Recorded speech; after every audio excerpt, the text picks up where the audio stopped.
یا اسمانه بیا د سلوبه عکس کړه، بیا د کومه غم پروره نغمه ساز کړه.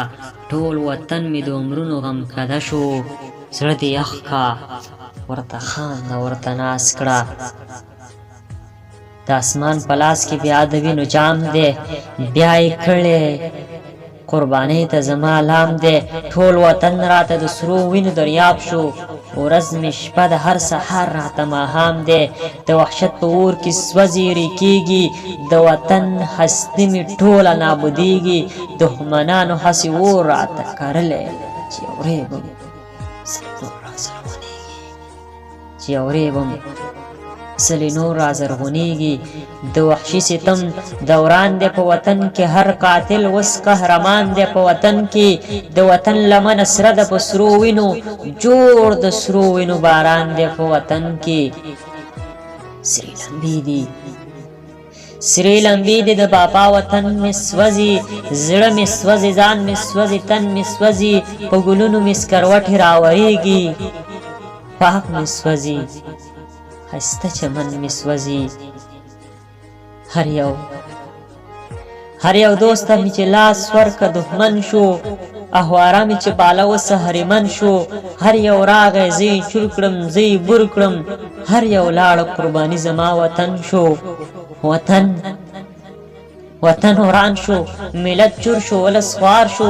څوک په یو او څوک په بل نامه ازار شو. نه مو کور شو نه کالي شول نه ډوډۍ شوه، څه چې پاتې له نیکو دارومار شو. سهار ویني رابهېږي ماښام ویني، سراهینه ویني ساسې لنجام ویني. څه د وینو زمانه شول ویه خدایه، آغاز ویني راته ښکاري انجام ویني. تا په کومه ګناه وژني وطنداره، قرباني بیا د کوم قاسب لپاره.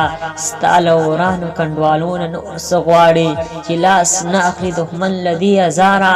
د وطن سپین سرې مور شوله سرتوره، د اسمان د ناکردو بهیر ته ګوره. اوس د وینو په دریاب کې ده ولاړه، چې پرون وه په سرو ګلو کې سمسوره. چې د ګلو دانې وکرم مغزه شي، هر ګل وخته چې زړه ورکم بازاري شي. هر امام پسې چې زه اقتدار وکړم، د مسجد له کونجه پورته شي عاصي شي. چا په یو او چا په بل نامه خراب کړي، چا ایرې کړي چا په سرو لمبو کباب کړي.